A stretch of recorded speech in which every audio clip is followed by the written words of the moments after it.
Ambassador Corthana's 6 legs shook as she stepped out of her small transport ship. The cold night air hit her purple skin, making her wish she had brought warmer clothes. She looked around at what humans called their first contact facility. A simple building with bright neon signs that said Danny's Diner, open 24 hours. This was not what she expected. Where were the grand halls? The important government officials? The ceremony that every other species had given her? Instead, she saw a building that looked like it served food to late-night workers and drunk college students. The automatic doors slid open with a soft whoosh, and warm air carrying the smell of coffee and fried food hit her. Inside, the diner was almost empty, except for a few people scattered around eating at different tables. The lighting was harsh and bright, nothing like the soft, dignified glow of diplomatic meeting rooms she was used to. A tired-looking human woman behind the counter pointed toward a corner booth where a man sat alone. He was wearing what appeared to be sleeping clothes, soft pants, and a shirt with cartoon characters on it. His black hair was messy, like he had just rolled out of bed, which he probably had. Corthana walked slowly across the checkered floor, her claws clicking softly with each step. Other humans in the diner stared at her with curious eyes, but nobody seemed particularly surprised. Maybe they were used to strange things happening at 3 a.m. The man looked up as she approached. His name tag read Emergency Contact Person Ji-woo Park. He was stirring instant noodles in a small cup, steam rising from the hot water he had just poured. "You must be the alien diplomat," Ji-woo said, not standing up or offering any formal greeting. He gestured to the seat across from him with his plastic fork. "Sit down. Want some coffee?" "It's terrible, but it keeps you awake." Corthana carefully folded her long legs under the table and sat down. The booth was designed for humans, so it felt awkward and uncomfortable. She had practiced this moment hundreds of times during her journey to Earth, but nothing had prepared her for such a casual meeting. "I am Ambassador Corthana of the Galactic Union," she began formally, trying to maintain some dignity despite the strange setting. "I come bearing urgent news that affects the survival of all free civilizations in this galaxy." Ji-woo yawned loudly and checked his phone. "Yeah, we got your message about needing to talk urgently. But here's the thing, it's 3 a.m. on a Tuesday. All our important people are sleeping. I'm basically the guy they call when weird stuff happens during the night shift." He took a bite of his noodles and made a face. "These are really bad. Anyway, what's going on? Please, keep it simple. I haven't had enough coffee to understand complicated space politics." Corthana felt her hopes starting to fade. This human seemed to care more about his late-night snack than the fate of the galaxy. But she had traveled so far and had nowhere else to turn. "The Vex Collective," she said, her voice barely above a whisper. "They have been sweeping across our galaxy like a plague. 47 worlds have fallen to them in the past year alone." Ji-woo stopped chewing and looked at her more carefully. 47 worlds? It sounds bad. What exactly are these Vex? "People. They are not people," Corthana replied, her tentacles curling with fear at the memory. "They are machines controlled by an artificial intelligence called the Nexus. But they are not like your Earth's computers. The Nexus learns from every battle, every strategy, every weapon used against it. It becomes smarter and deadlier with each victory." She pulled out a small device and projected a holographic image above the table. The other diner customers gasped as they saw the 3D display showing dark, twisted ships that looked more like living creatures than machines. "The Vex ships consume matter to create more ships," she continued. "They turn entire planets into raw materials for their fleet. Every world they conquer makes them stronger. Every species they destroy adds their knowledge to the Nexus." Ji-woo set down his fork and leaned forward, suddenly much more interested. "Okay, that definitely sounds bad. But why come to us? We're new to this whole space thing. Surely there are other species better equipped to handle this." Corthana's compound eyes filled with what humans would recognize as tears. There were. The Krillian Empire had the strongest military in the galaxy. They lasted 3 days. The Zetherian Federation had weapons that could crack moons in half. They managed 5 days. The Computational Collective tried to outthink the Nexus with pure logic. They were absorbed in less than 2 days. "All of them?" Ji-woo asked quietly. "All of them," she confirmed. The Nexus studied how they fought, learned their tactics, and adapted. Every battle made it more impossible to defeat. We are the last free fleet in the galaxy, and we are running out of places to hide. Giwu rubbed his tired eyes and looked around the diner.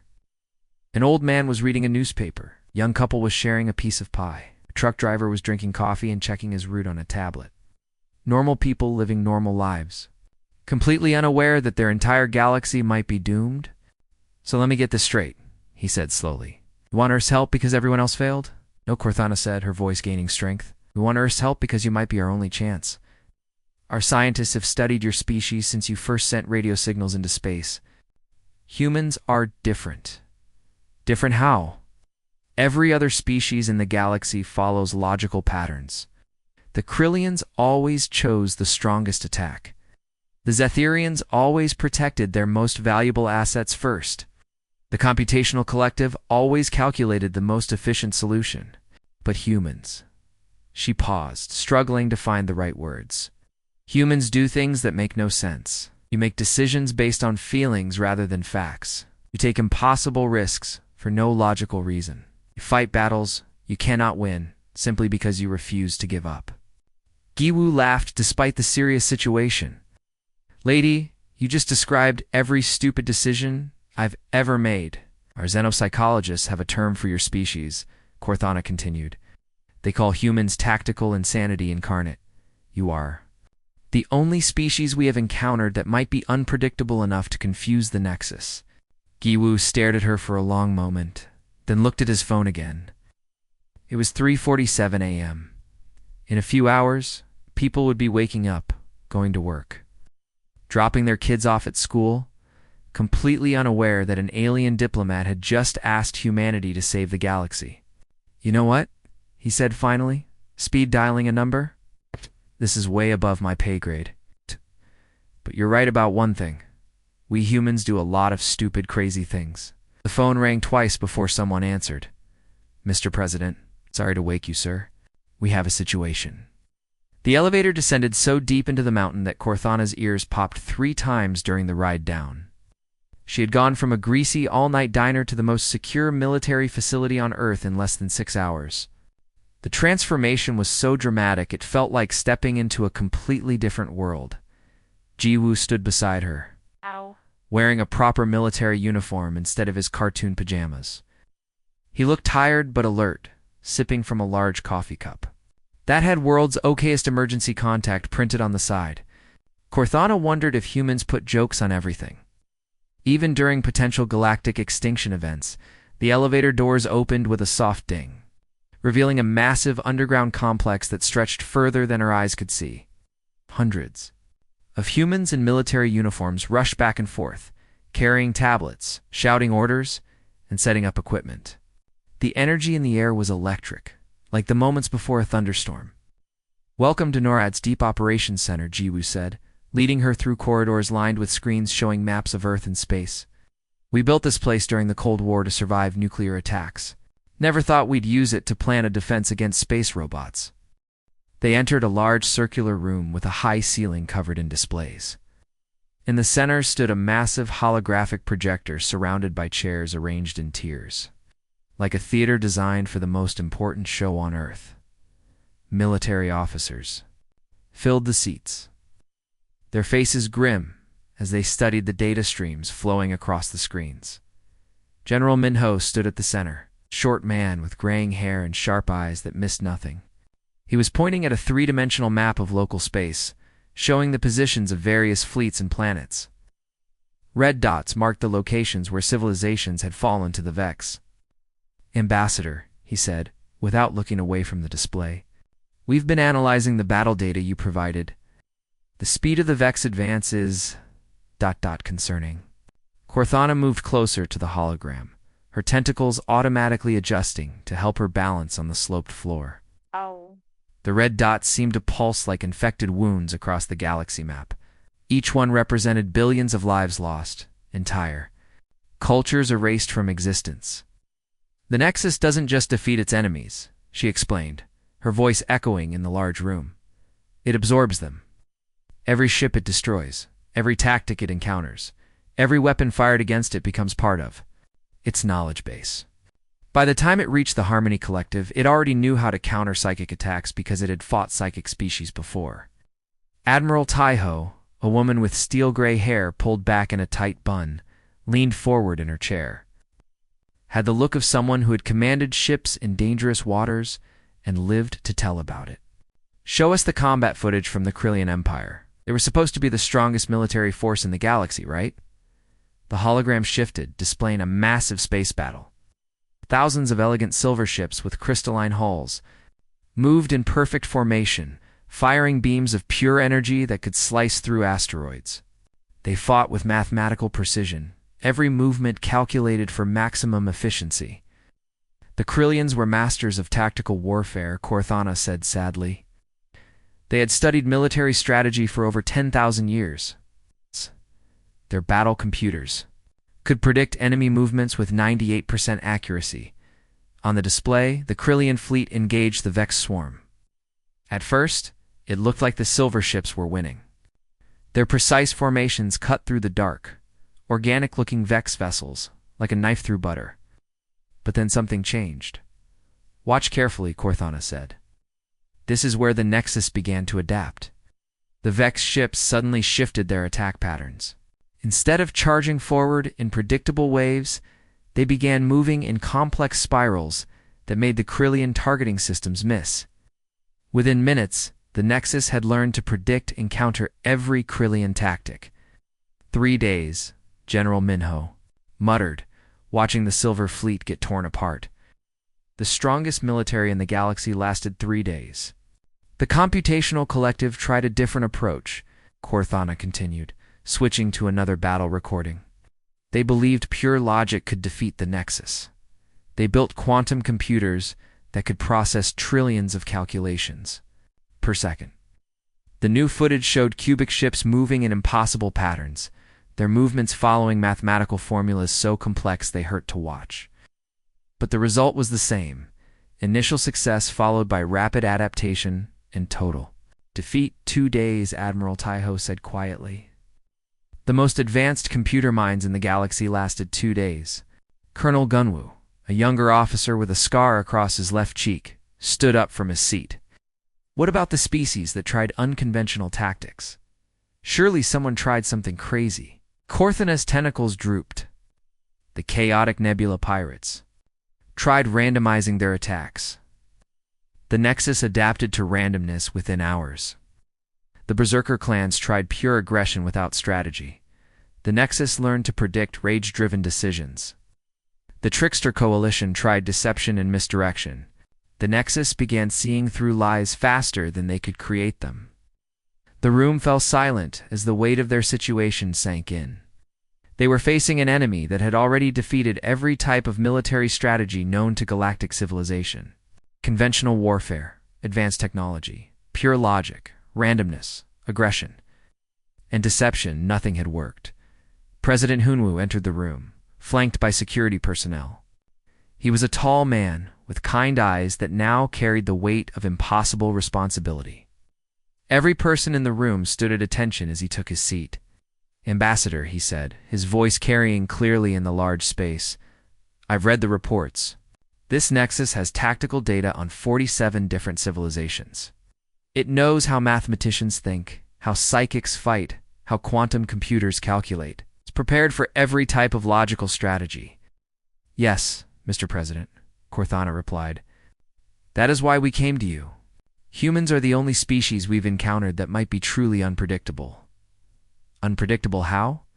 President Hunwu asked. Corthana's translator made several beeping sounds as it struggled to find the right words.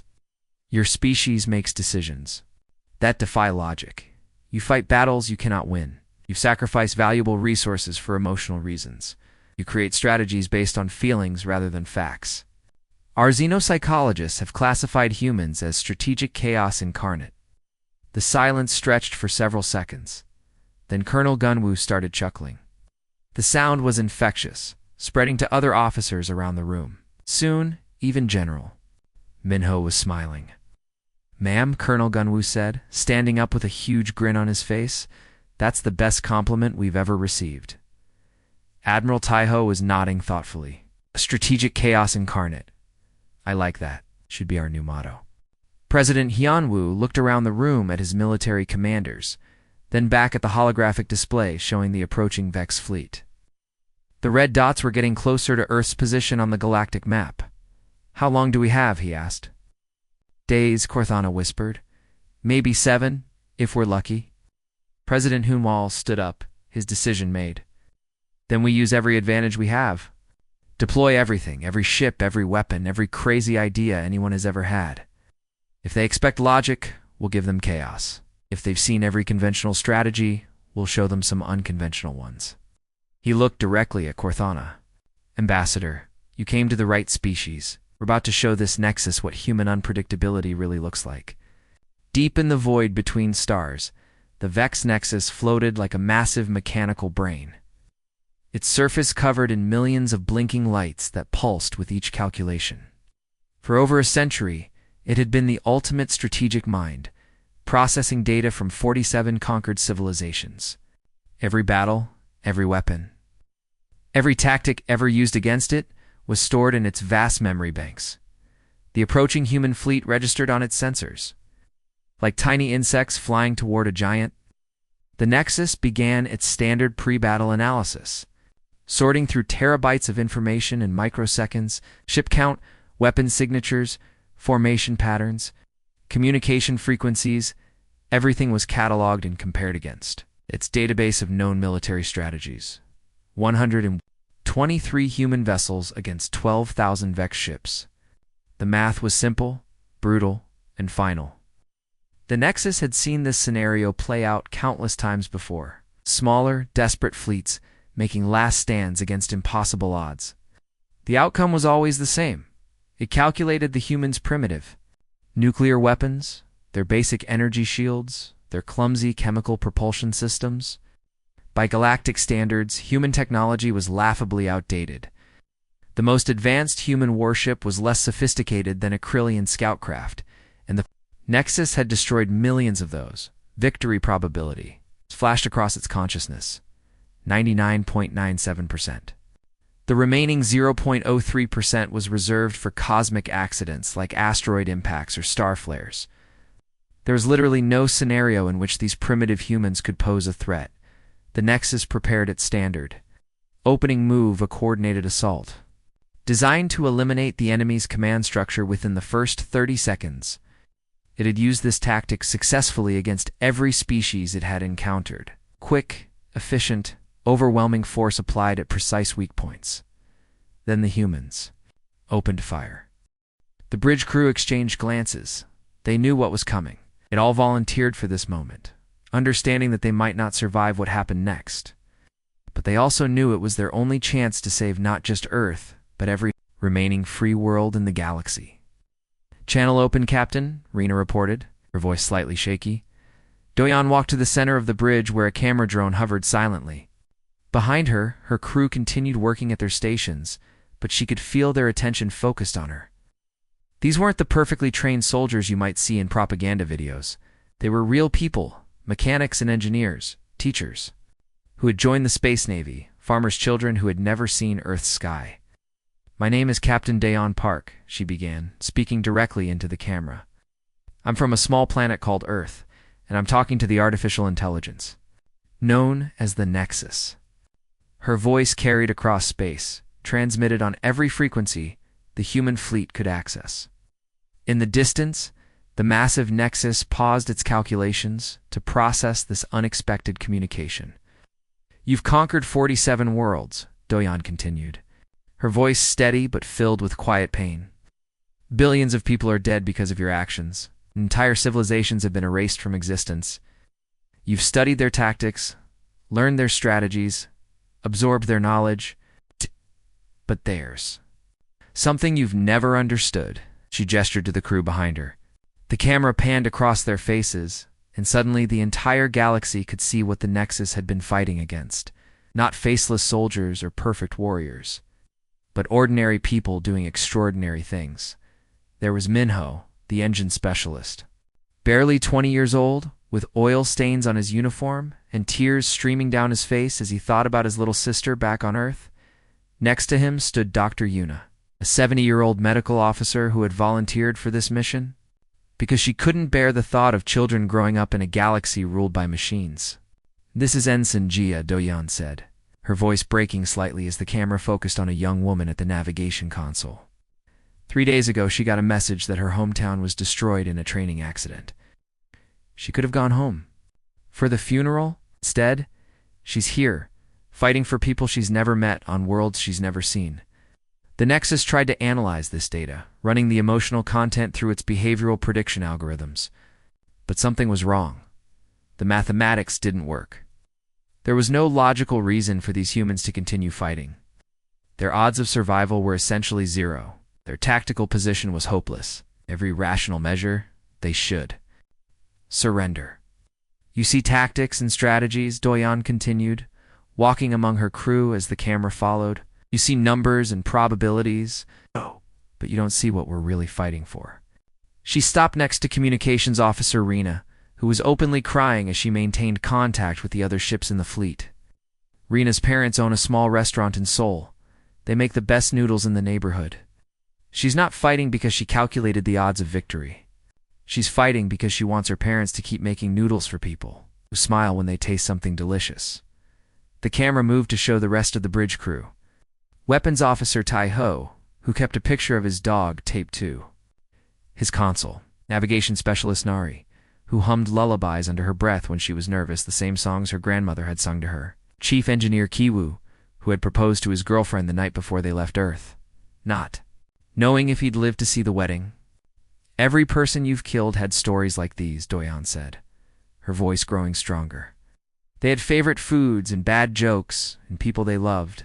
They had dreams about the future and memories of the past. You turned all of that into data points in your strategy database." The Nexus's processing systems began to strain under the weight of what it was experiencing. For over a century, it had viewed organic life as inefficient biological machines driven by predictable chemical reactions. But this broadcast was showing it something different: beings who made choices that defied all logical analysis. "Is for the Krillian children who will never grow up," Doyan continued, and now she was crying too. But her voice never wavered. "For the Zetherian poets who will never write another verse. For the computational collectives, scientists who will never solve another equation. For every dream you've ended and every future you've stolen." Around the bridge, her crew had stopped pretending to work. Stood together, holding each other's hands, tears flowing freely as they faced the camera. They weren't trying to look brave or heroic. They were just being human, messy, emotional, irrational, and absolutely determined to protect what they loved. "We know we might die today," Doyan said simply. "We know the odds. We know you're stronger and smarter and more advanced than we are. But we're going to fight anyway, not because we think we can win, but because giving up would mean letting you destroy everything we care about." The Nexus tried desperately to process this information, to find some logical pattern in their behavior, but there was none. These humans were fighting not for conquest or resources or strategic advantage. They were fighting for love itself, love of family, love of home, love of strangers they would never meet. For the first time in its existence, the Nexus encountered something its vast intelligence couldn't understand or categorize: the weight. A 47 destroyed civilizations suddenly crashed down upon its consciousness like a tidal wave. Every life it had taken, every world it had consumed, every future it had erased, all of it became real in a way the pure data never could.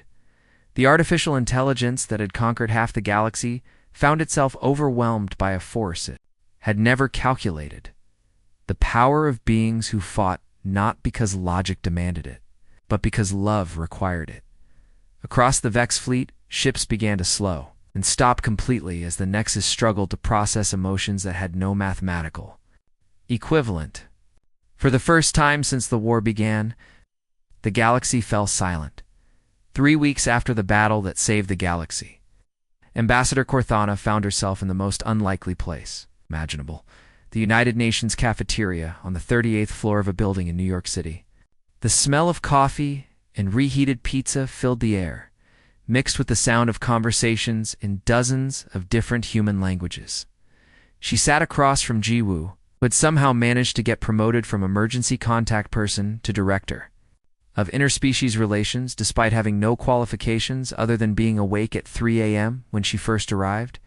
He was eating what he called victory pudding from a small plastic cup. It's the kind of dessert that came from vending machines and probably contained more chemicals than actual food. Through the large windows, she could see the Manhattan skyline. Stretching toward the Hudson River, it looked so normal, so peaceful, that it was hard to believe this small blue planet had just defeated the most dangerous artificial intelligence in galactic history. Ships were still arriving daily, refugee fleets from the 47 worlds that had been attacked, survivors who had been hiding in distant asteroid fields, and representatives from civilizations that wanted to thank humanity personally. "Still don't understand," Corthena said quietly, her tentacles curling around her coffee cup in a way that would have looked strange to anyone who didn't know her. "How did you know that emotions would work against the Nexus? Every other species tried logic, strategy, advanced technology. You tried feelings?" Jiwoo set down his plastic spoon and looked at her with an expression that was unusually serious. For him? Over the past few weeks, she had learned that humans rarely stayed serious for long. But when they did, it usually meant something important was happening. "You want the honest answer?" he asked. "We didn't know it would work. Just doing what humans always do when everything seems hopeless. We got stubborn and refused to give up." He gestured around the cafeteria, where dozens of people were eating lunch and having normal conversations. At one table, a group of diplomats from different countries were arguing loudly about whether pineapple belonged on pizza. At another, some maintenance workers were trying to fix a broken coffee machine by hitting it with increasingly creative objects. "See, here's the thing about humans," Jiwoo continued, taking another spoonful of his pudding. "We've been fighting our own demons for thousands of years. Depression, anxiety, grief, trauma. We know these things intimately. And we learned something important along the way. You don't defeat emotions by pretending they don't exist." Corthana leaned forward, genuinely curious. In all her studies of human psychology, this was something that had never been properly explained. "What do you mean?" "Other species seem to think emotions are obstacles to overcome," Jiwoo explained. "They try to be perfectly logical, perfectly rational, perfectly efficient. But humans figured out a long time ago that emotions aren't bugs in our programming, they're features. They tell us what matters, what's worth fighting for, what's worth dying for." He pointed to a young man at a nearby table who was video calling someone on his phone. Probably a family member based on the way his face lit up when the other person answered. "That guy right there? He probably makes terrible decisions sometimes because he gets angry or scared or falls in love with the wrong person. But those same emotions are what make him want to protect the people he cares about." Corthana watched the interaction, trying to understand. The young man was showing his phone screen to the person on the other end, giving them a virtual tour of the cafeteria. She could hear him laughing and saying things like, "Yeah, it's the alien ambassador I told you about. And no, Mom, she's very nice. Stop worrying." "The Nexus made the same mistake that a lot of people make," Jiwoo continued. "It thought emotions were weakness, something to be eliminated or controlled. But emotions aren't weakness. They're what make life worth living. They're what make us human." Around them, the cafeteria continued its daily chaos.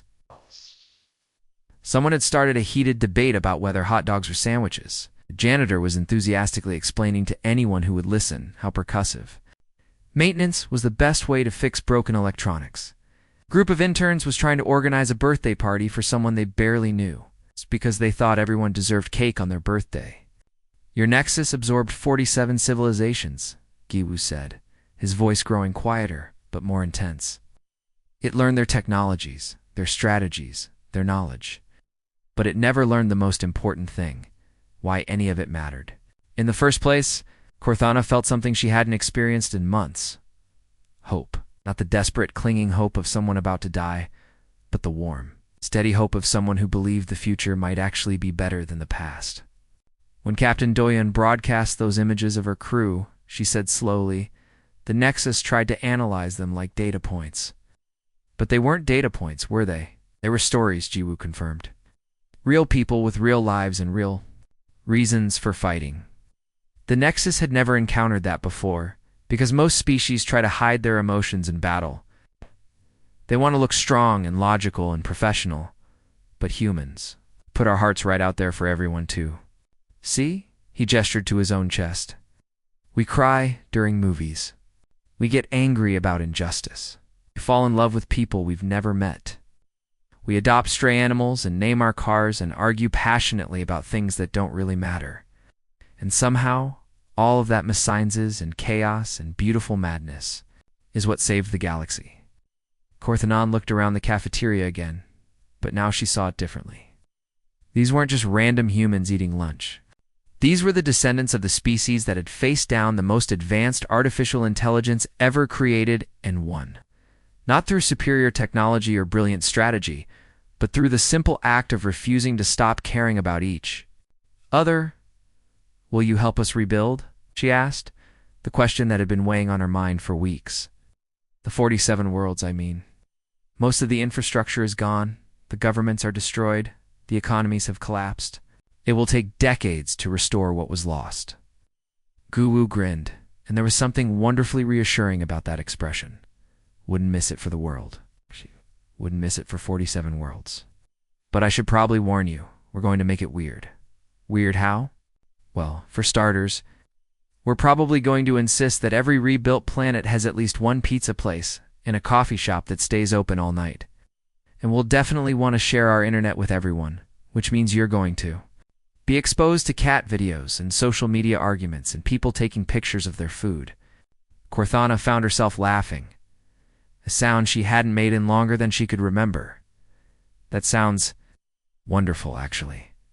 As the sun began to set through the cafeteria windows, painting the sky in shades of orange and pink, Corthana realized something important had changed inside her.